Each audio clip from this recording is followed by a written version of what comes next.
પરમ કૃપાળુ શ્રીજી મહારાજ, બાપાશ્રી, સમસ્ત સદગુરુઓ તથા અનંત દિવ્ય મુક્તોની આ દિવ્ય સભામાં ઉપસ્થિત સર્વે સંતો તથા આપ સર્વે મુક્તોના ચરણોમાં સાષ્ટાંગ દંડવત પ્રણામ સે. જય સ્વામિનારાયણ. આજે તારીખ 20 એપ્રિલ 2025. બળદિયા ગામની અંદર જે ઉપલવાસ કહેવાય એમાં ઉત્સવ ચાલી રહ્યો છે. એ જે ઉપલવાસ છે એનું મંદિર એને બાંધ્યું એને 50 વર્ષ પૂર્ણ થયા. આપણે જે સભા મંડપ બાંધ્યો ક્ષત્રિય બરાબર એના 1 વર્ષ પછી એ મંદિરનું પણ નિર્માણ થયેલ. અને એમાં ખૂબ આપણા જે ક્ષત્રિયના હેતવાળા હરિભક્તો છે એ મોટાભાગનો વર્ગ ઉપલાવાસમાં રહે છે. અને એ જે મંદિર નિર્માણ થયું ત્યારે મને યાદ છે, મારી ઉંમર 10 વર્ષની હતી, પણ ખૂબ સેવા બધાએ કરેલી એ મંદિરમાં. તો એવું આ જે બળદિયાનું ઉપલાવાસનું મંદિર, એમાં ચૈત્ર વદ સાતમ એ આજનો દિવસ, તારીખ 20 તારીખ, આજે એનો પાટોત્સવ યજ્ઞનો મુખ્ય દિવસ હતો આજે. અને આવતીકાલે યજ્ઞ પૂર્ણ થાય છે. 7 દિવસનો યજ્ઞ 15 થી 21નો હતો. તો આવી રીતે આ યજ્ઞને યાદ કર્યો, બળદિયાનો યજ્ઞ. અને એ યજ્ઞની અંદર આપણા છતરડી ધામના પ્રમુખ શ્રી ગોવિંદભાઈ વેકરિયા એ પોથયાત્રાના યજમાન પણ હતા. અને બીજા ઘણા બધા હરિભક્તો જે આપણે છતડીએ સેવા આપે છે એ બધા જ હરિભક્તો પણ આ યજ્ઞમાં ઉત્સાહપૂર્વક સૌએ સેવા આપી છે. એ આજની જે આ અઠવાડિયાની જે એક યાદગીરી એ આપણા સમક્ષ રજૂ કરી. હવે હું વિનંતી કરું, આપણે રાકેશભાઈ વૃંદાવન સ્વામીની વાતો લઈને હંમેશા ખૂબ સરસ વાતો કરે છે. તો આવો શ્રી રાકેશભાઈ. પરમ કૃપાળુ શ્રીજી મહારાજ,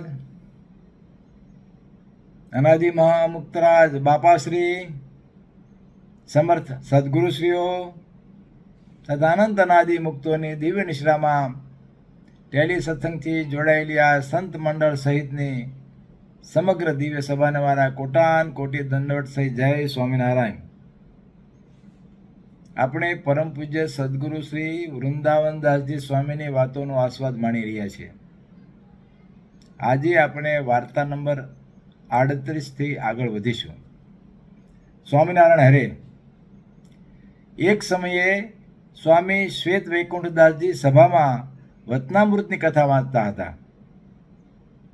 તેમાં ઇન્દ્રિયોના દોરાય તે વેશ્યાના ગળામાં હાથ નાખ્યા જેવું ગણાય એમ વાત આવી. અહીંયા સ્વામી શ્વેત વૈકુંઠદાસજી વચનામૃતની કથા કરે છે. સ્વામી શ્રી બાપાશ્રીના ખૂબ કૃપાપાત્ર હતા. સંવંત 1955ની સાલમાં જ્યારે બાપાશ્રી ઉપરદળવાળા રામજીભાઈને દર્શન દેવા પધારતા હતા ત્યારે રસ્તામાં મૂળીમાં બાપાશ્રી 3 દિવસ સુધી રોકાય છે.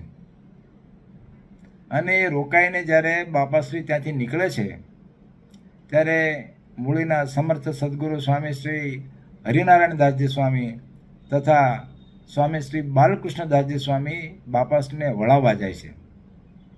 એ વખતે શ્વેત વૈકુંઠદાસજી સ્વામી ત્યાં કોઠારના કામમાં હોવાથી બાપાશ્રીના દર્શન કરવા અને વળાવવા જઈ ન શક્યા.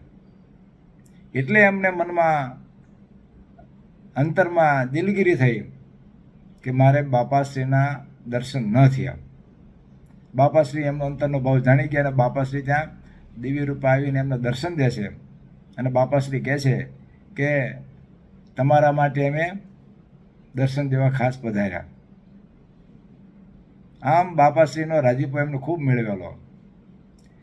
એ જ્યારે બાપાશ્રીની વાતોની કથા કરતા ને ત્યારે બાપાશ્રીના તેજોમય દર્શન થતા. આપણે સૌ જાણીએ છીએ કે લુણસરના મંદિરમાં જ્યારે બાપાશ્રીની વાતો વાંચતા હતા સ્વામીશ્રી, ત્યારે ભગવાન ભક્તે ત્યાં હાજર હતા. અને જેટલો સમય કથા ચાલી એટલા સમય બાપાશ્રીએ દિવ્ય રૂપે દર્શન આપ્યા. એ આ ભગવાન ભક્તને દેખાય એમણે વાત કરી. જ્યારથી કથા ચાલુ કરી છે ત્યારથી બાપાશ્રી દિવ્ય રૂપે દર્શન આપે છે, તેજોમય રૂપે. એટલે આવા સમર્થ શ્વેત વૈકુંઠદાસજી સ્વામી વતનામૃતની કથા વાંચે છે અને એમાં વાત આવે છે કે ઇન્દ્રિયોના દોર્યા ન દોરાવું. ઇન્દ્રિયોના દોરા ક્યારે દોરાઈ જાય તો સ્વામી કહે છે કે વેશ્યાના ગળામાં હાથ નાખ્યા જેવું કહેવાય. હવે જ્યારે કોઈ વ્યક્તિ જ્યારે આ દરજ્જે ઉતરે, એનું અધપતન થયું હોય ત્યારે જ આવું બને. કોઈ સમાજના કામનો ન હોય, કોઈ કુટુંબ પરિવારના કામનો ન હોય, ધર્મ નિયમ તો હોય જ નહીં. આવો વ્યક્તિ જ્યારે આ દરજ્જે થાય ત્યારે એવું બને. ત્યારે સ્વામી એનો દાખલો આપીને કહે છે આપણને કે આપણે ઇન્દ્રિયોના દોર્યા દોરવાઈ જાય તો આ જ આપણી હાલત થાય.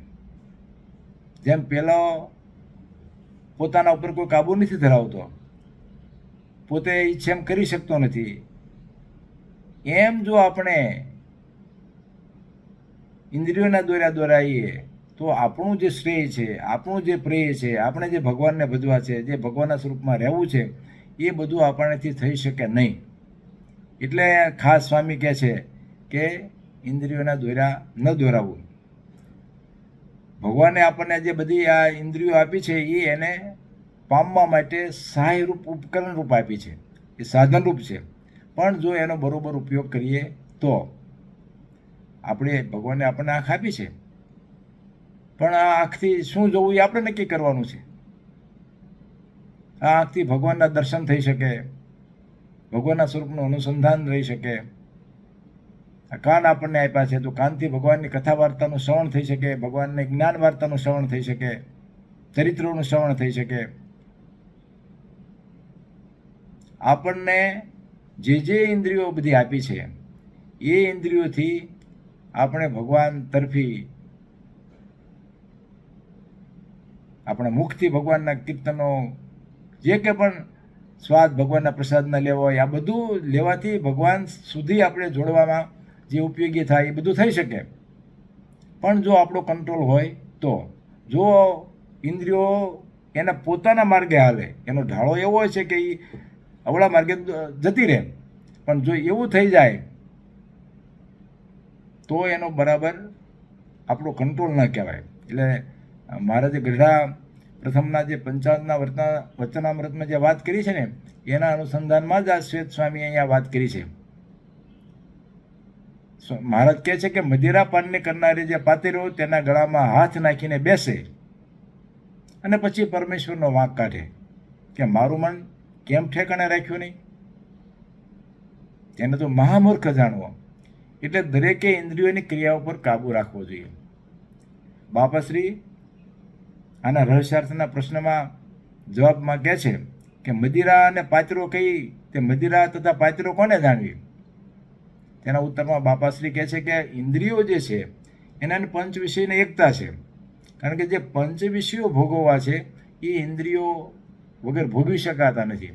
એટલે બેની એકતા છે. એટલે કે જે વિષયરૂપી જે મદિરા છે એ મદિરા પીનારી ઇન્દ્રિયો છે અને પાત્રો કીધી છે. એટલે એ ઇન્દ્રિયોના ગળામાં દોરો દોરાય તે વિષયના ગળામાં હાથ નાખ્યા જેવું કહેવાય એમ બાપાશ્રી કહે છે. એટલે સ્વામીની જે આ શરૂઆતની વાક્ય છે એ આ વચનામૃતમાંથી છે. હવે આવું કહે છે એટલે શામજીભાઈ તરત બીજો પ્રશ્ન પૂછે છે. ત્યારે શામજીભાઈ પ્રશ્ન પૂછ્યો છે કેમ હોય ત્યારે ઇન્દ્રિયોના દોર્યા દોર્યા કહેવાય. આગળ વાત કરી કે આવું ન દોરાવવું જોઈએ, તો એ પછી સ્પષ્ટ ગાઈડલાઈન પૂછે છે કે કેમ હોય તો ઇન્દ્રિયોના દોર્યા દોર્યા કહેવાય. ત્યારે સ્વામીશ્રી બોલ્યા છે મહારાજના સમીપ સંબંધ વિનાના, મહારાજના સંબંધ વિનાના તથા આજ્ઞા વિનાના બીજા વિષયમાં મન તથા ઇન્દ્રિયોને પ્રવર્તવા દે એ દોરવાના કહેવાય. મહારાજની આજ્ઞામાં વર્તે છે તે દોરવાનો ન કહેવાય. ખૂબ સ્વામીએ ખૂબ સરળ અને સ્પષ્ટ વ્યાખ્યા કરી છે. શામજીભાઈ જે પ્રશ્ન પૂછ્યો કે વિભાગ કર્યો કે ભાઈ આમ કેમ કરવું, તો સ્વામીએ કીધું ભાઈ મહારાજના સંબંધ વિનાના. કારણ કે ઇન્દ્રિયોનો તો એવો સ્વભાવ છે કે કોઈ પણ પંચ વિષય વગર રહી શકતી નથી. એનો ઢાળો જ એવો છે, સતત ને સતત કંઈક જોઈએ. આપણે કેમ નદીનો પ્રવાહ હોય ને કેમ ન અટકાવી શકીએ, એવું આ ઇન્દ્રિયોનું છે. એને કંઈક ને કંઈક જોઈએ જ તે. આપણે આંખ છે તો આંખને જોયા જ કરે. એ ઓટલા ઉપર બેઠો હોય તો એને કેટલા વાહનો જાય ને આવે ને જાય ને એમ જોયા જ કરે માણસ બેઠો હોય તો, પણ એને એ સહજ ઢાળો એવો છે, સાંભળવાનો ઢાળો, જોવાનો ઢાળો, બોલવાનો ઢાળો, આ સહજ એવો ઢાળો છે. તે આપણે હવે જે મહારાજના સંબંધ વિનાની વાતો હોય, મહારાજના સંબંધ વિનાના જે ગામ ગપાટા હોય, મહારાજના સંબંધ વિનાના જે ગીતો હોય, આ બધું કંઈક ચાલ્યા કરતું હોય છે. તો સ્વામી કે આ બધું જો આપણે કરીએ અને આ બધું આપણા મનને ને એના ઇન્દ્રિયોને જો જવા દઈએ તો આપણે એના દોરવાયા કહેવાઈએ. બીજું સ્વામી કે મહારાજની આજ્ઞા ન હોય, એક તો સંબંધ વિનાના હોય એમાં જવા દે એ વસ્તુ અલગ થઈ, અને એક મહારાજની આજ્ઞા જ ન હોય કે આ ન કરવું, અને એ જો આ કરવા દઈએ આપણે આપણું મનને, તો પાછા એમ કે ઇન્દ્રિયોના દોરવાયા કહેવાય. માનો કે મહારાજે તો કીધું છે કે આ તમારે કરવું, આ ન કરવું, દારૂ, માટી, ચોરી, અવેરી, એ બધું મહારાજે સ્પષ્ટ આજ્ઞાઓ કરી છે કે નહીં કરવાનું. દારૂ ન પીવો, માંસ ન ખાવું, આ ન જોવું, અમુક દ્રશ્યો ન જોવા, કોને અડવું, કોને ન અડવું, કોનું ગ્રહણ કરવું, કોનું ગ્રહણ ન કરવું, આ બધી મહારાજે સ્પષ્ટ આજ્ઞા કરી છે કે જે નહીં કરવાની ના પાડી છે એ જો આપણે કરવા માંડી જાય ને મનને એમાં પુરવા દેવાય ઇન્દ્રિયોને, તો કે ઇન્દ્રિયોના દોરવાના કહેવાય. એના માટે વિવેક અને સમજણ રૂપી લગામ આપણી જોઈએ. જેમ કૃષ્ણ ભગવાને જ્યારે અર્જુનનો રથ મહાભારતના યુદ્ધ વિશે આગળ દોર્યો, એના સારથી બન્યા, ત્યારે એના આગળ જે કે ઘોડા હતા એ ઘોડાની લગામ એક એમના હાથમાં હતી અને એક ચાબુક, એમના આપણે જે ચિત્ર જોઈએ ને તેમાં એક ચાબુક હોય ને એક લગામ બતાવે. તો ઇન્દ્રિયો રૂપી જે ઘોડા છે એ ભાગમ ભાગ જ કરવાના છે. એને યોગ્ય દિશા આપવી જોઈએ. કઈ દિશામાં જવા માટે એને લગામ જોઈએ કે આ નથી અટકવો જોઈએ, કે આ દિશામાં નથી જવું તો એને અટકવું જોઈએ, આ મારે ન કરાય તો એનું અટકવું જોઈએ. તો એ અટકવા રૂપી લગામ આપણી પાસે વિવેક અને સમજણની હોવી જોઈએ. અને ચાબુક છે, એ ચાબુકથી જ્યારે આપણને ખબર પડે કે ભાઈ આ ભગવાનની યોગ્ય દિશામાં આપણે જવું છે, ત્યારે આળસને પ્રમાદને છોડી અને એને ઝડપ કરવા માટે આપણો સમય થોડો છે આપણી પાસે, તો એમાં આપણે પાછળ ન રહી જઈએ. એટલે એના પરથી આપણે ધડો લેવાની જરૂર છે કે કઈ દિશામાં આપણે આગળ દોરવાવું, ન દોરવું, એનો આપણે બરાબર વિવેકરૂપી સમજણ રાખવી જોઈએ. ગરડા પ્રથમનું જે 18મું વચનામૃતમાં છે એમાં પણ મહારાજ કહે છે કે આ બધો જે ઝાઝો વાંક દેખાય છે, આપણે ભગવાનના સ્વરૂપમાં રહેવું છે, ભગવાનના સ્વરૂપમાં વૃત્તિ રાખવી છે અને નથી રહેતી, એ બધામાં ઝાઝો વાંક છે પંચ જ્ઞાન ઇન્દ્રિયોનો છે. કારણ કે મહારાજને આખો દાખલો જે છે એમાં કહે છે કે જે તમે જોવો છો, માનો કે જે ભોજન છે, તો જે ભોજન જમીએ છીએ એ ભોજન અલગ અલગ પ્રકારના છે. હવે જે ભોજન જમીએ છીએ એમાં જુદા જુદા ગુણ હોય છે. એ ગુણ આપણા જ્યારે આપણે ભોજન લઈએ છીએ ત્યારે એ ગુણ આપણા અંતઃકરણને સ્પર્શે છે. આપણે માનો કે સાદું ભોજન હોય, સિમ્પલ બાપાશ્રી જમતા હોય ખીચડીને એવું જ જો ભોજન હોય તો એ વખતની વાત નોખી હોય, અને ફાસ્ટ ફૂડને માનો કે મારા પેટ ભરીને જમે, તેલવાળું, કાંદા લસણવાળું આવું બધું જમે, તો એ બે જ્યારે શરીરમાં જાય ત્યારે એની પરિસ્થિતિ તો એની બતાવે જ. એટલે મહારાજ કહે છે કે કોઈ લીલાગર ભાંગ પીવે અને ભગવાનનો ભક્ત હોય તો એને ચડે તો પછી કે એનો વર્તમાનના ઠેકાણા રહે ન રહે. એમ આપણે શું ખાવું શું ન ખાવું એની શરીર ઉપર ખૂબ અસર થાય છે. એટલે ભગવાન આપણને ગાઈડ કરે છે કે કઈ કઈ વસ્તુ આપણે લેવી ને કઈ ન લેવી. આપણે એવી રીતે છોત્ર દ્વારે, કાન દ્વારે આપણે જાત જાતના શબ્દો આપણામાં સંભળાય છે, તો એ સંભળાઈને આપણું અંતઃકરણ એની ઉપર અસર થાય છે. આપણે માનો કે ધીમું ધ્યાનમાં જોડવા માટેનું ધીમું સંગીત ચાલતું હોય તો ભગવાનમાં જોડાવામાં ખૂબ અનુકૂળ પડે. અને આ કોઈને વરઘોડો નીકળવાનો ધાકામ ધોકામ હાલતી હોય બધી, તો એ વખતે અલગ પ્રકારના અંતઃકરણમાં એની અસરો થાય. જ્યારે ઘણી વખતે શાંત સંગીત હાલતું હોય અને ઘણી વખતે બિહામણું સંગીત હાલતું હોય, તો એ વખતે પણ આપણા અંતરમાં એની અસર પડે છે. એટલે મહારાજ કહે છે કે ખૂબ સાવધાની રાખવાની જરૂર છે. આપણે કોઈકને માનો કે ત્વચાના સ્પર્શ કરવાની વાત આવે તો હારા માણસોનો સ્પર્શ કરીએ, નબળા માણસોનો સ્પર્શ કરીએ. અત્યારે આપણે માનો કે જ્યારે મોટા મુક્તો હોય તો એને આપણે ભેટીએ તો તરત આપણા અંતઃકરણમાં એની ઉર્જા, એની સ્પંદનો, એના વાઇબ્રેશન અલગ પ્રકારના આવે છે. અને કોઈક પીધેલ કે નબળા માણસને આપણે મળીએ કરીએ તો આપણું મન એ પ્રકારનું વિક્ષિપ્ત થાય છે. એટલે શ્રોત્ર દ્વારે, ત્વચા દ્વારે, રૂપ દ્વારે આપણે શું જોવું ને શું ન જોવું. કોઈ સારું દ્રશ્ય જોઈએ તો માનો કે ભગવાનના દર્શન કરતા હોય, સુંદર મજાના શણગાર સજેલા હોય કે એવું દર્શન જોઈએ તો એનાથી આપણા શરીરના ભાવો તરત ભગવાનમાં જોડાય છે. અને બીજું ન જોવાનું દ્રશ્ય જોયું હોય તો એ વખતે મન સ્થિર રહેતું નથી. એટલે મહારાજ આપણે ખૂબ ગાઈડ કરે છે કે તમારે શું જોવું ન જોવું આની ખૂબ મોટી અસર છે. એટલે મહારાજ કહે છે કે આ તમે બરાબર ધ્યાન રાખો. એટલે ભગવાને ખૂબ આજ્ઞા કરી છે કે જે પંચવિષયને સમજાવીના જે ભોગવ છે મહારાજ કહે છે એ સાર અસારનો વિભાગ નહીં કરે. આપણે ભગવાનના માર્ગે આવેલા છીએ એટલે ભગવાને એમાં નારદ સનકાદિક જેવાનો ઉલ્લેખ કરીને કીધું છે કે જે કદાચ આગળ વધેલો પોતાને જણાતો હોય પણ જો આનો વિભાગ નહીં કરે. અત્યારે આ વર્તમાન કાલે ખૂબ સાવધાની રાખવાની જરૂર છે.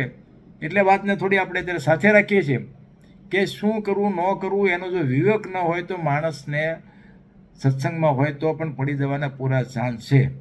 એટલે મહારાજ કહે છે કે તમારું અંતઃકરણ અશુદ્ધ થવાનું કારણ આ બહારનો જે ખોરાક છે, બહારની જે આ બધા જે આવે છે એથી તમારું અંતઃકરણ અશુદ્ધ થાય છે, ભ્રષ્ટ થાય છે. બહારથી સારું નાખો તો અંતઃકરણને ફાયદો થાય છે, ભગવાનના શુદ્ધ થાય છે. ભગવાનના અંતઃકરણ તો ભગવાનમાં જોડાવામાં ખૂબ કામ લાગે છે. એટલા માટે મહારાજે આપણે ખૂબ ધ્યાન દોર્યું છે. અને મહારાજ કહે કે જેવી સોબત ને એવો થાય સંગ તેવી રંગ લાગે એમ કહે છે ને કે એમનું અંતઃકરણ કેવું થાય. મહારાજે અહીં દાખલો આપ્યો છે કે ભાઈ હાથમલને હવેલી હોય, દારૂને શીશા પડ્યા હોય ને વેશ્યાઓ થઈ કાર નાચતી હોય ને એ વખતે જ્યારે જાય વ્યક્તિ સભા અહીંયા જાય તો એનું અંતઃકરણ તો ભ્રષ્ટ થાય. એમાં તો એને બીજા કાંઈ સારા વિચારો ભગવાનના સ્વરૂપમાં વૃત્તિ જોડવાના આવે નહીં.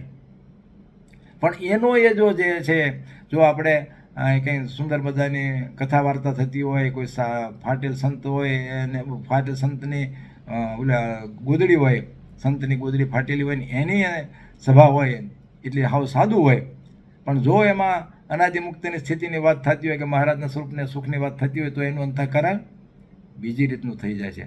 એટલે કહેવાની વાત એમ છે કે આ બધી બાબતો આપણે જે બહારથી કંટ્રોલ કરી શકીએ છીએ, ભગવાનના મૂર્તિના સ્વરૂપમાં જોડી દેવું, એમાં મૂકી દેવો એ આપણા હાથની વાત નથી. પણ આ કરવું તો આપણા હાથની વાત છે ને. આની તો સાવધાની આપણે રાખવી જોઈએ ને.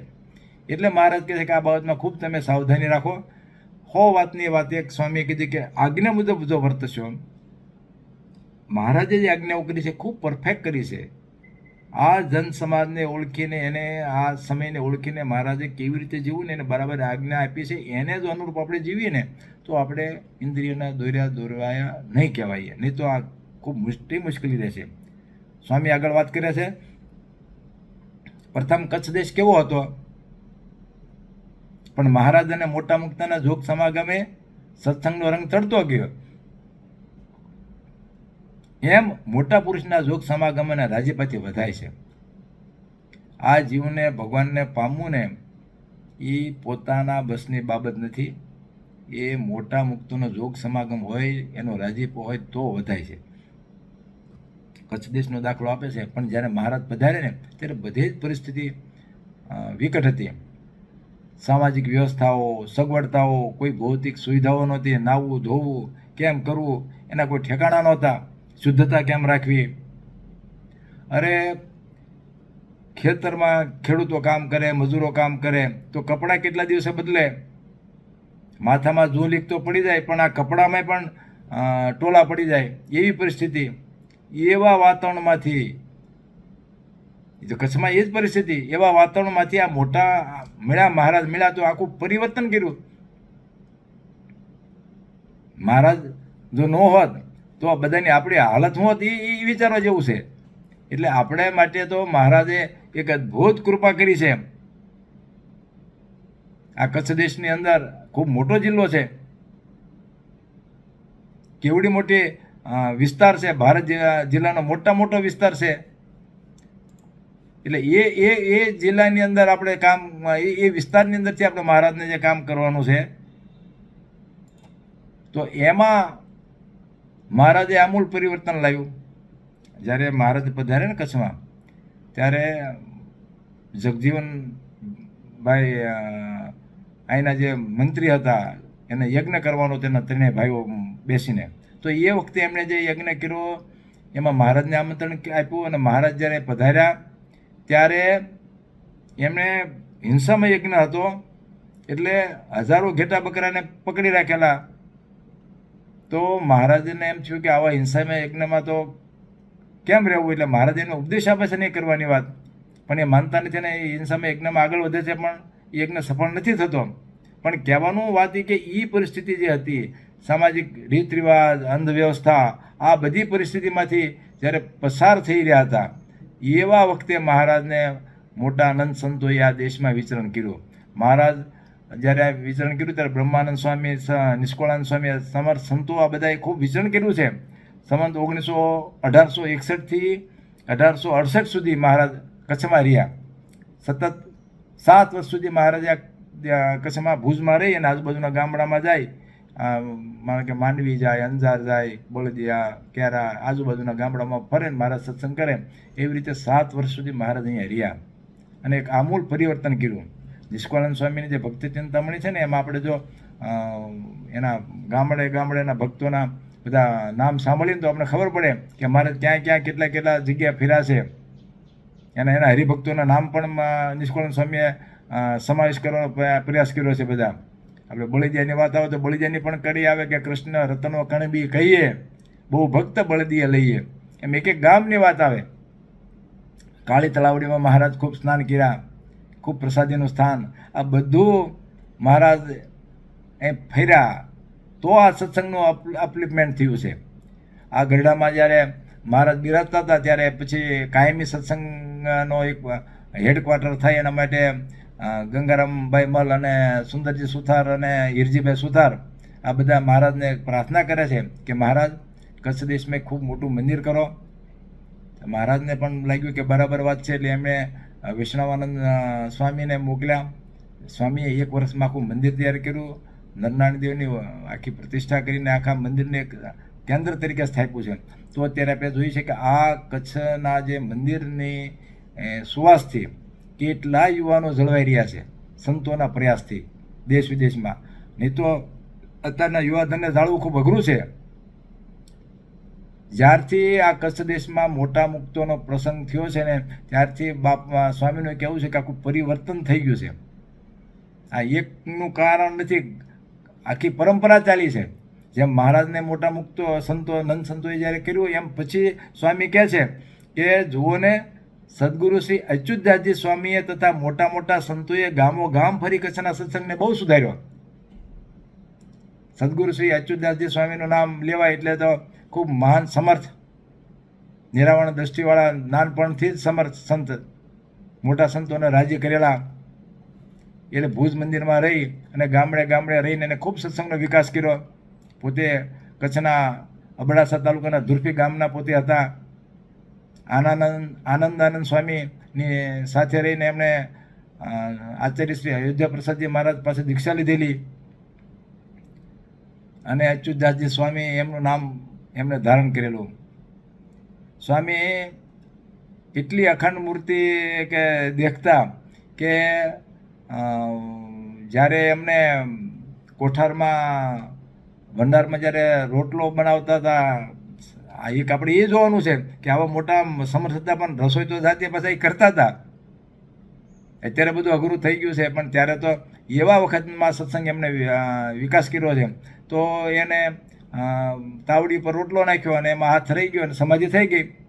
ત્યારે બાપાશ્રી હતા તો બાપાશ્રીને ખ્યાલ આવી ગયો કે સ્વામીને સમાધિ થઈ ગઈ છે. એટલે બાપાશ્રી ત્યાં આવે છે ભંડાર પાસે અને રઘુવીર ચરણદાસજી સાધુ હોય છે કોઈ, એમને કહે છે કે તમે અંદર ભંડારમાં જાઓ અને સ્વામીને સમાધિ થઈ ગઈ છે, એનો હાથ દાજે છે, એમ કરીને ત્યાંથી બાપાશ્રી એ રીતે આજ્ઞા આપી અને સ્વામીને સમાધિ થઈ તેમાંથી હાથ નથી લેવડાવે છે.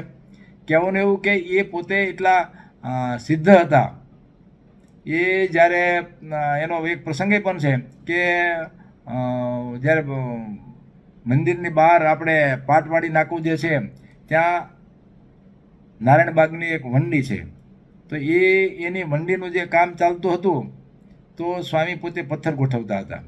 તો પથ્થર ગોઠવે એટલે એક પથ્થર કે ગાડોવાળો ગોઠવણો છે. એ વખતે ભુજના જે બ્રહ્મચારી હતા એ ત્યાંથી નાવા આવેલા ને એમણે જોયું કે અચ્યુતદાસજી સ્વામીએ પથ્થર થોડોક બરાબર નથી ગોઠવ્યો.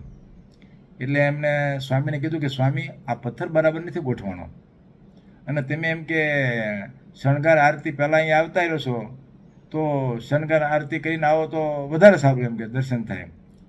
ત્યારે સ્વામી કે પણ પથ્થર તો હું હરખો કરીશ કે, પણ તમે મહારાજને જે વાઘા અવળા પહેરાવ્યા છે શણગારમાં એ તમે જઈને વહેલા હવળા કરી દો કે. ત્યારે બ્રહ્મચારીને એમ થયું કે સ્વામી તો મંગળા આરતી કરીને અહીં આવતા રહ્યા છે, તો મેં વાઘા ધરાવ્યા એના દર્શન એમને ક્યાંથી છે? એટલે સ્વામીને પૂછે કે તમે તો અહીંયા આવ્યા નથી, તમે કેવી રીતે ખબર પડી? ત્યારે સ્વામી જણાવ્યું કે આમોને શ્રીજી મહારાજની કૃપાથી અહીંયા રહ્યા છતાં સર્વત્ર દેખાય છે. આવા સમર્થ સંત હતા, પણ કેટલાક ગ્રાઉન્ડ સાથે જોડાયેલા કે વાળવું, લીપવું, દાણા વીણવા, રસોઈ કરી, આ તમામ ક્રિયાઓ કરતા અને સત્સંગનો પ્રચાર પણ કરતા.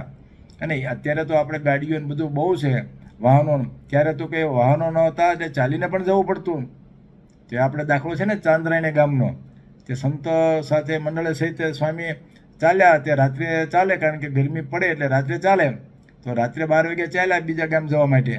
તે થોડીક સુધી ચાલ્યા, પછી આરામ કર્યો અને પછી ત્યાંથી પાછા ચાલવા માંડ્યા વહેલા. તો સંતોની દિશા ભમી ગઈ. બીજા બધા હતા કે કઈ દિશામાં જવું, નથી આપણો ઘણી દિશા ફેર થઈ જતો. તો જે ચાંદ્રાયણ ગામથી આવ્યા હતા એ જ ગામ પાછા બધા ચાલવા માંડ્યા. ત્યારે સ્વામી કહે પણ આપણે જે ગામેથી આવ્યા હતા ને એ ગામમાં આપણે જઈશું એટલે આપણે એ દિશા ખોટી પકડાણી છે. પણ સંતોને એમ થયું કે ભાઈ સ્વામીને કદાચ નહીં ખ્યાલ હોય એટલે કહે છે. પણ બધા હાલ્યા તો સવારે એ ગામ જ પહોંચ્યા જ્યાંથી નીકળ્યા ત્યાંથી. એ બધું જોઈને પછી સ્વામીને બધા કહે છે કે સ્વામી અમે તમને ચલાવ્યા, એમ દિલગીરી વ્યક્ત કરે છે, માફી માગે છે. તો સ્વામી કે એનું કાંઈ નહીં, કે આપણે બધાને ચાલવું પડ્યું ને કે એમ કે નહીં તો આપણે તો હોય તો હું કે ભાઈ હું કહેતો હતો તમને કે આવડા રસ્તે ચાલો, તમે મારું માન્યા નહીં, કે માનવું જોઈને મારું કે એમ કરીને આપણે વાત કરીએ. પણ સ્વામી એટલો સરળ સ્વભાવ છે અને ત્યારે જ સત્સંગનો એટલો વિકાસ થાય ને.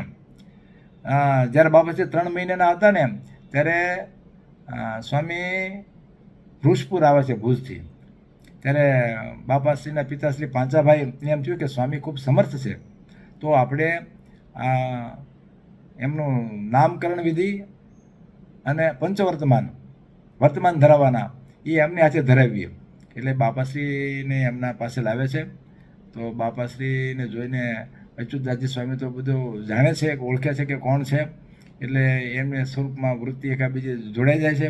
પછી એમનો જમણો હાથ બાપાશ્રીનો હાથમાં લઈ અને પોતે એમાં ચંદન ચર્ચે છે, ભાલે અને કુમકુમનો ચાંદલો કરીને વર્તમાન ધરાવે છે, કંઠી પહેરાવે છે. પછી બાપાશ્રીનું અબજીભાઈનું નામ પાડે છે. એટલે અચ્યુતદાસજી સ્વામીએ બાપાશ્રીનું નામકરણ કર્યું છે. પછી સ્વામી બાપાશ્રીના પિતાશ્રી પાંચાભાઈને કહે છે કે પાંચાભાઈ, તમારા પુત્ર બહુ મોટા અને સમર્થ છે, સ્વામિનારાયણ ભગવાનના અનાદિમુક્ત છે, સેવા સમાગમ કરશે, મોટા મોટા યજ્ઞ કરી લક્ષાવધિ સંત હરિભક્તને ભેગા કરીને મહારાજની મૂર્તિનું દિવ્ય સુખ આપશે. ને શ્રીજી મહારાજે પોતે પ્રવર્તાવેલો એકાંતિક ધર્મ અને સ્વરૂપની ઉપાસના તેની અતિશય જ પુષ્ટિ કરશે. અને અનંત સંત હરિભક્તને શ્રીજી મહારાજની ઉપાસના ને અનાદિમુક્તની સ્થિતિ સમજાવીને અનાદિમુક્તની સ્થિતિ કરાવશે અને અનંત મુક્તને શ્રી હરિજીની મૂર્તિમાં રાખશે. આવી જબરદસ્ત વાત સદગુરુ શ્રી અચ્યુતદાસજી સ્વામીએ કરી. અચ્યુતદાસ સ્વામીની જેમ જ કચ્છમાં જેમણે સત્સંગનો ખૂબ મોટો ફાળો આપ્યો છે એવા છે સદગુરુ શ્રી અક્ષરજીવનદાસજી સ્વામી. એમણે પણ ખૂબ દાખલો કરીને ગામે ગામ મંદિરો સત્સંગનો ખૂબ બહોળો ફેલાવો કર્યો. એટલે સ્વામી કહે છે કે ત્યાર પછી સદગુરુ શ્રી અક્ષરજીવનદાસજી સ્વામીએ પણ પુષ્ટિ બહુ કરી. કચ્છમાં આ મોટા મુક્તોના જે સત્સંગનો જે દાખલો છે એનાથી આપણને અત્યારે એનો સત્સંગ આખા સંપ્રદાયમાં કચ્છનો સત્સંગ વખણાય છે. જ્યારે બળદિયાનું મંદિર કરવું હતું ને ત્યારે બળદિયાથી બધા સદગુરુ શ્રી અક્ષરચંદાસજી સ્વામીને બોલાવ્યા છે કે સ્વામી આવો અમારે ગામનું મંદિર કરવું છે. ત્યારે સ્વામી કહે તમે 1-2 વર્ષથી વાતો કરો છો પણ આવું કરો તો થાય ને, કેમ અત્યારે સંતો આનો અનુકૂળ છે અને તમે મોડું કર્યા કરો છો. ત્યાં સ્વામીનો ખૂબ પ્રભાવ હતો. બધાને સ્વામીની વાત ખૂબ સાચી લાગી, કારણ કે પોતે ત્યાગ વૈરાગીની મૂર્તિરૂપ હતા. સ્વામીની વાત બધા કોઈ એમ આડું ચાલતું નહીં, તેમજ પોતે નિયમ ધર્મમાં દ્રઢ વર્તનાર ને વર્તાવનાર હતા. પોતે તો નિયમમાં વર્તતા પણ બીજાને વર્તાવતા. ઘણી વખત પોતે વર્તે પણ બીજા ન વર્તાવી શક્યા, પણ આ તો એવા સમર્થ પ્રતિભાવાન હતા. તેમનું વચન બધા માથે ચડાવતા. એમનું વચન કોઈ એમ ન કે સ્વામી એમ કીધું છે કે નથી કરવું. જે ક્રિયા બતાવે, જે કંઈ સેવા બતાવે એ બધા સંશય વગર કરતા, એવા સમર્થ હતા. આખા કચ્છ દેશમાં એમનો ખૂબ પ્રભાવ પડતો એવા સમર્થ સંત હતા. કોઈ નિયમ ધર્મમાં ફેર પાડે તો સ્વામી ચલાવી ન લેતા, એને પ્રાયશ્ચિત કરાવીને પછી જ સત્સંગમાં રાખતા હતા. એમ બેઠા હોય ત્યારે એમના પાસે મહારાજના પ્રસંગ વિનાની કોઈ વાતે ન કરી શકે. માત્ર ને માત્ર મહારાજ સંબંધી વાત હોય તો જ વાત કરી શકે, એવો એમનો દાવ પડતો હતો. એવા સમર્થ સદગુરુ શ્રી અક્ષરદાસજી સ્વામીએ પણ કચ્છ દેશમાં ખૂબ એમને વિશેષ પ્રચાર ને પ્રસાર કરાવ્યો. પોતે અચ્યુતદાસજી સ્વામીની નીચે દીક્ષા લઈને સાધુ થયેલા હતા, ખૂબ વૈરાગ્યવાન હતા. એવા સ્વામી બાપાશ્રીને હારે ખૂબ એના પ્રસંગો છે. બાપાશ્રી હારે ખૂબ દિલથી જોડાયેલા છે. વારંવાર આપણે એનો જો ચરિત્ર જોઈએ તો આપણે ખ્યાલ આવે કે આ બધા ભેગા મળીને કેટલો સત્સંગનો આખો દાખલો કર્યો છે. બાપાશ્રી જ્યારે કચ્છ દેશની જ્યારે વાત કરીએ છીએ કે બાપાશ્રી જેમ બંને સમસ્ત સદગુરુશ્રીઓએ કચ્છનો જે પ્રચાર ને પ્રસાર કર્યો, એમ બાપાશ્રી પણ નો ઉલ્લેખ આવે છે.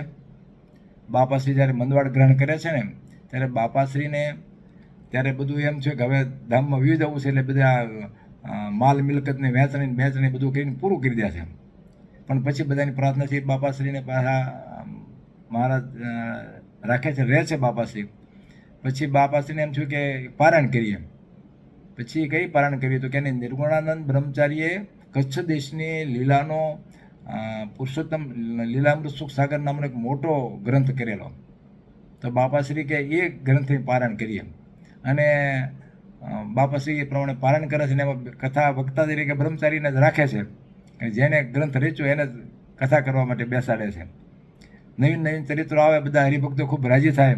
ત્યારે બાપાશ્રી બ્રહ્મચારીના માથા પર ખૂબ હાથ મૂકીને રાજીપો અને પ્રસન્નતા બતાવે અને કહેતા કે વાહ બ્રહ્મચારી વાહ, તમે તો ન્યાલ કર્યા. ને કચ્છી હરિભક્તો બાઈભાઈને મહારાજના દિવ્ય સુખનું સદાવ્રત બાંધી દીધું. કચ્છના સત્સંગના વિકાસમાં જેમનું યોગદાન છે એને આપણે યાદ કરવા ઘટે. તો કે કચ્છના હરિભક્તો જે છે બાઈભાઈને મહારાજના સ્વરૂપમાં જોડવા માટે કાયમ સદાવ્રત બાંધી દીધું. એવો અદ્ભુત ગ્રંથ છે કે નિષ્કુળાનંદ સ્વામીએ જેમ ભક્તિ ચિંતામણીમાં ચરણે ચરણે ચરિત્ર લખ્યા ને એમ જ તમે આ રીતે બધી લીલાઓ લખી છે. એમ કરીને બાપાશ્રી એના પર ખૂબ રાજીપો વરસાવે છે.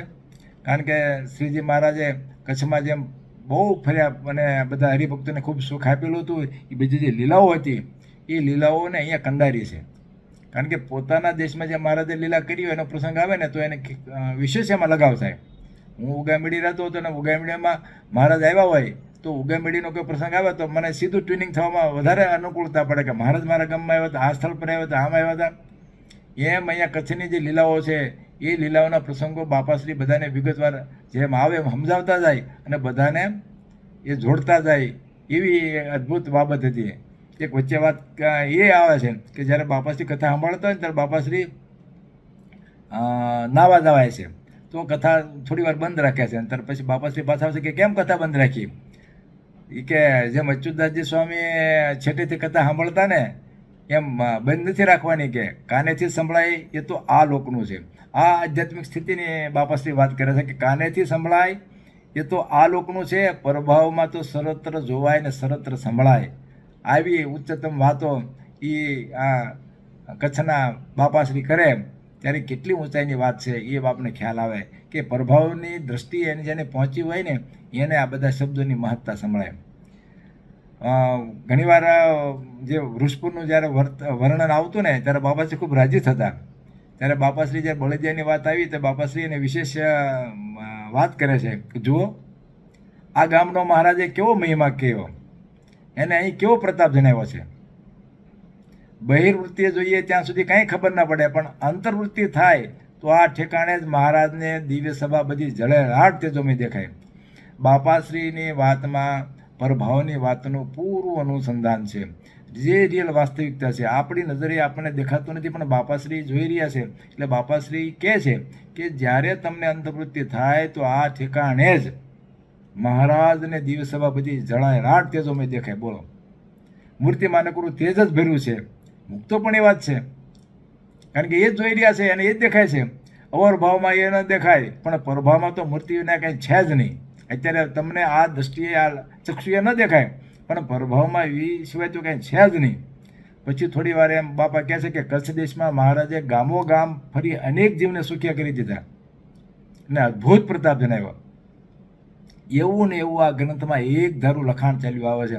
બ્રહ્મચારી મહારાજે ખૂબ અદ્ભુત લીલા કરી છે, તે બાપા એને વખાણ કરે છે. એક ધારું આવું નવું લખાણ ચાલ્યું આવે છે. આ બધું જીવોને સુખિયા કરવાનું મોટા મુક્તોએ સદાવ્રત બાંધ્યું છે. આ જે કચ્છ દેશ હતો અને કેમ પરિવર્તન થયું એના માટે આ બધા મોટા મુક્તોનું યોગદાન છે, એટલે કે સદાવ્રત ચાલુ રાખ્યું છે. હમણાં આ ગામ ને આ સ્થાન તથા કાળી તળાવડીનો મહિમા કેટલો ચાલ્યો. આવા ચમત્કારી સ્થાનમાં રોજ રોજ ઉત્સવ. બાપા કે આવું ચમત્કારી સ્થાન છે, એમાં રોજ રોજ ઉત્સવ સમયાના યજ્ઞ થાય છે ને મહારાજ સૌને અલૌકિક દર્શન આપે છે. બાપાશ્રી પાસે કોરીને લુખી વાત છે નહીં, તો અલૌકિક દર્શન ને અલૌકિકને સામર્થ્ય યુક્ત જ વાત કરે છે કે પરચા પૂરે ચમત્કાર જણાવે. એ બાપાશ્રીની એક જીવંતતા છે, લાઈવનેસ છે, કે ખાલી કોરી વાત નથી, પુસ્તકમાં લખેલી વાત નથી, સદાય સામે જ એમ. હાલમાં પણ આ સ્થાનમાં આપણે જોઈએ છીએ તો કેવા બધાને આનંદ થાય છે કે જે કોઈ પણ આવે છે તો આ સ્થાનથી પ્રભાવિત. જે બાપાશ્રીએ જે વાત કરી છે સદાવ્રત ચાલુ છે તે અદ્યાપી પર્યંત ચાલુ છે, એ બંધ થયેલું જ નથી. અને એટલે સ્વામી કહે છે બાપાશ્રીએ તો મણા જ ન રાખી. જેમ અક્ષર જીવનદાસજી સ્વામીએ, અચ્યુતદાસજી સ્વામીએ આ સત્સંગને પોષણ આપ્યું છે, એમ બાપાશ્રી પણ આ પોષણ કરવામાં દાખલામાં પાછળ નથી. પણ બાપાશ્રી માટે તો એ શબ્દ વાપરે કે મણા જ ન રાખી.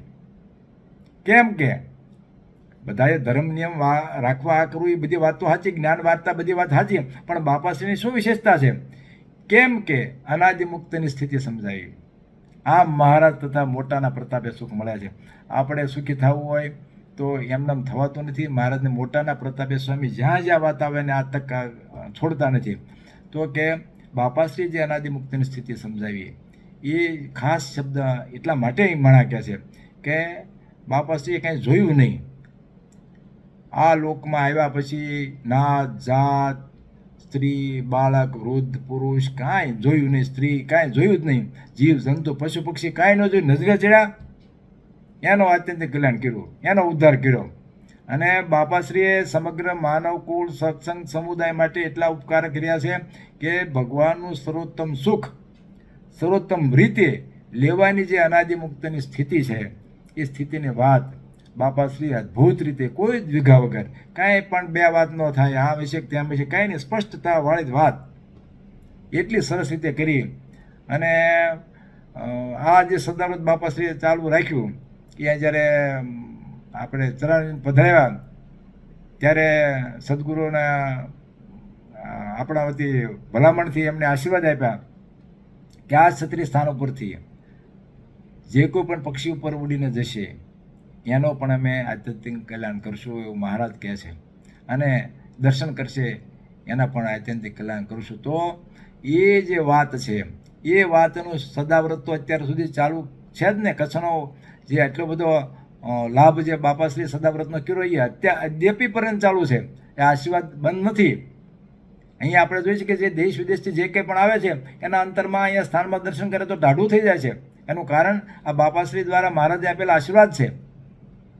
જ્યારે 7 શતાબ્દી ઉત્સવ થયો ત્યારે બાપાશ્રીનો, ત્યારે પરમ પૂજ્ય જાદુજી બાપાને પરમ પૂજ્ય નારાયણ મામાએ ખૂબ જબરદસ્ત દાખલો કરેલો.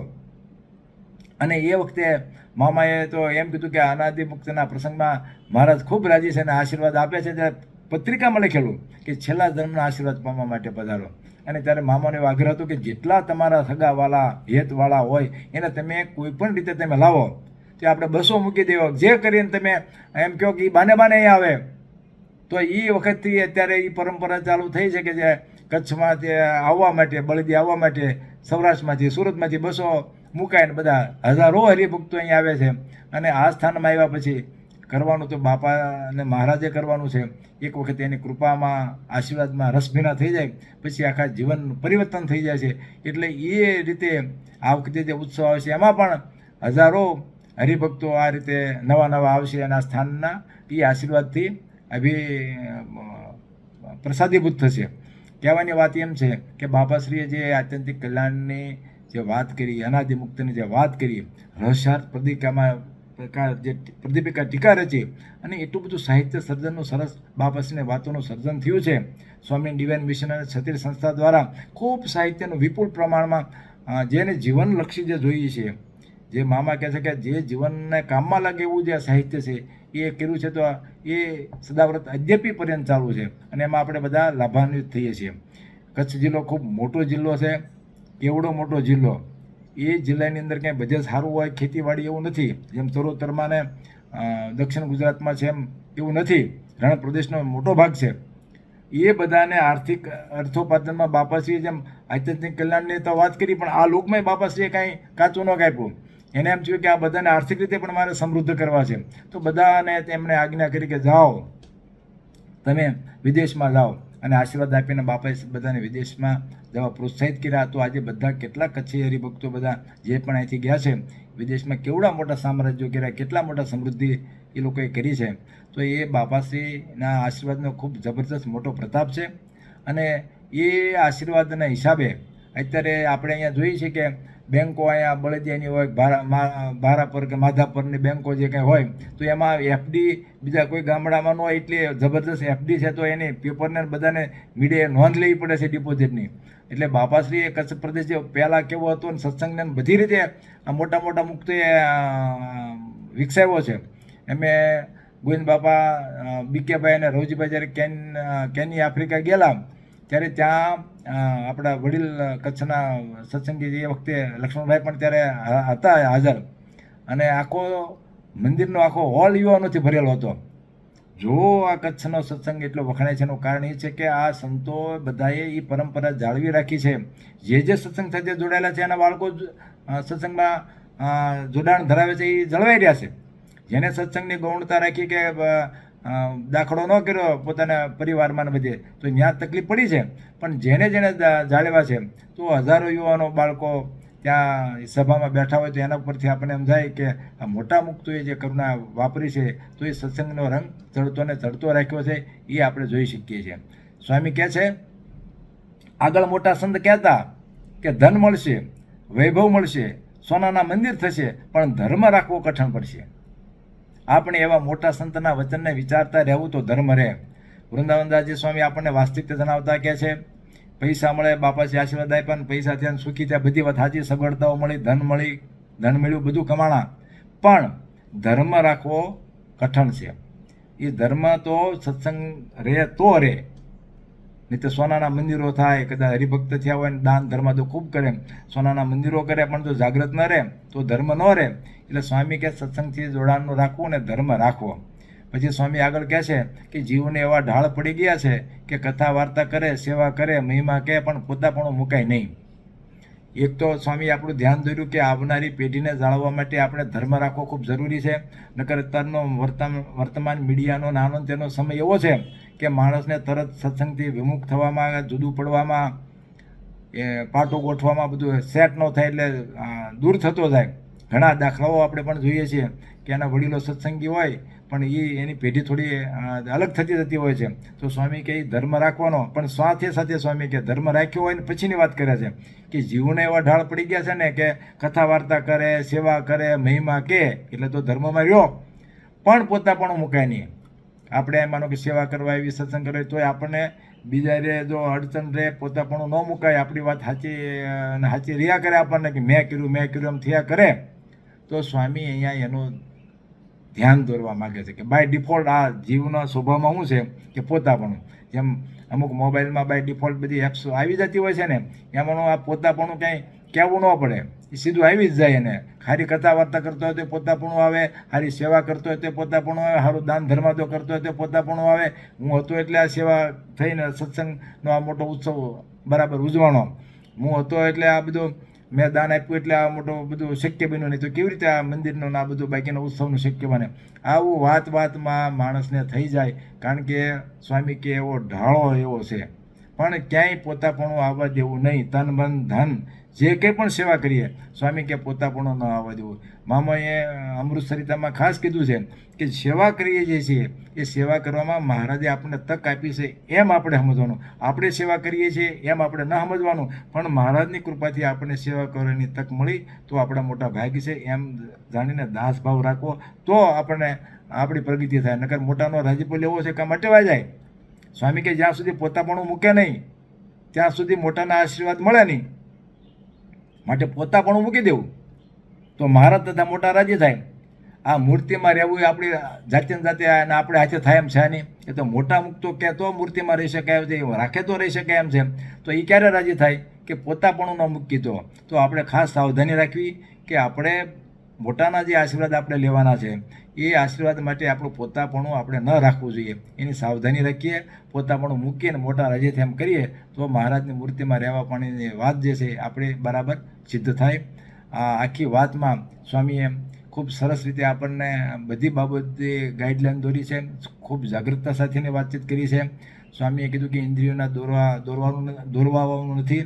આપણે મહારાજને અને સ્વામીએ જે કીધું છે એટલે આ સભાને પ્રાર્થના કરીએ કે આપણે ઇન્દ્રિયોના દોર્યા ન દોરવાઈએ, મહારાજની આજ્ઞામાં રહીએ અને આપણે ને આપણી નવી પેઢીનો છે એ ધર્મ જળવાઈ રહે. સત્સંગમાં મહારાજ તથા મોટા મોટા સંતો બાપાશ્રીના દાખલાને આપણે અનુરૂપ એમણે જે દાખલો કર્યો છે એને ખ્યાલમાં લઈએ અને અનુરૂપ આપણું જીવન જીવીએ. તન મન ધનથી આપણે સેવા ચોક્કસ કથા વાર્તા બધું ચોક્કસ કરીએ, પણ રાજીપો પ્રાપ્ત કરવાની જે તક છે એમાં પોતાપણું ન આવવું જોઈએ. એનો ચોક્કસ ખટકો રાખીએ અને મહારાજને કહીએ કે મહારાજ એમાં આપ ભળજો. એવી પ્રાર્થના સાથે આ સમગ્ર સભાના રાજીપાની અપેક્ષા સાથે હું અહીં વિરમું છું. આપ સર્વ મારા પર રાજી રહેજો. સ્વામિનારાયણ ભગવાનની જય, બાપાશ્રીની જય, સદગુરુ શ્રીની જય. ખૂબ ખૂબ ધન્યવાદ શ્રી રાકેશભાઈ. વૃંદાવન સ્વામીની વાર્તા નંબર 38 એના ઉપર ખૂબ સરસ વિવરણ કર્યું. હવે આપણે મુનિ સ્વામીના આશીર્વચન લેશું, ત્યારબાદ 2 મિનિટની ધૂન કરી આજની આપણી આ સભાની પૂર્ણાહુતિ કરીશું. સહજાન સ્વામી મહારાજની જય, બાપા શ્રીની જય, સદગુરુ શ્રીની જય, સ્વામિનારાયણ ભગવાનની જય જય.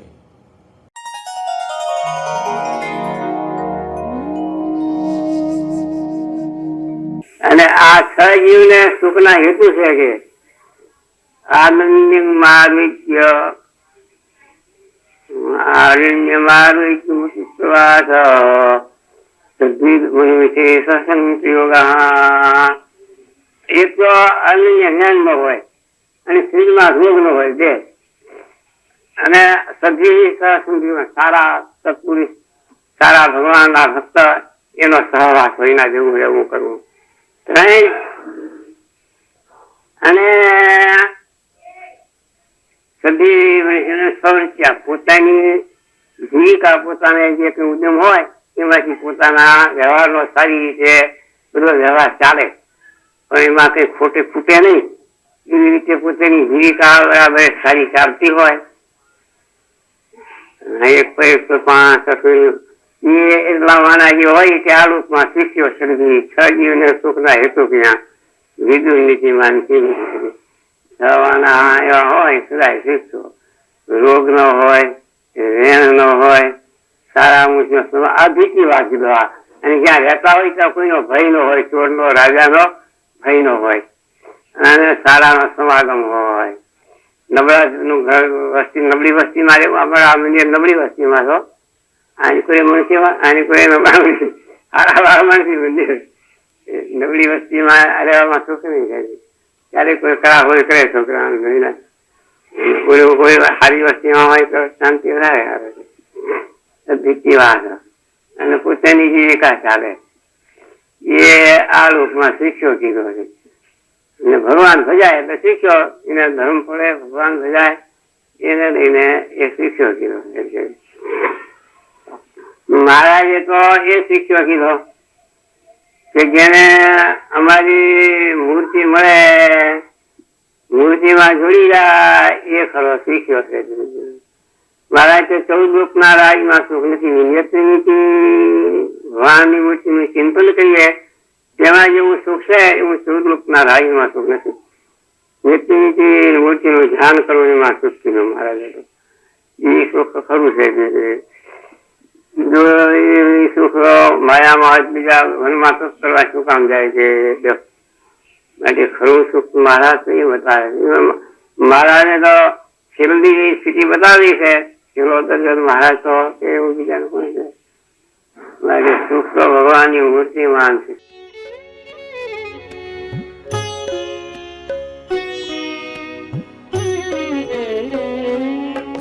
સ્વામિનારાયણ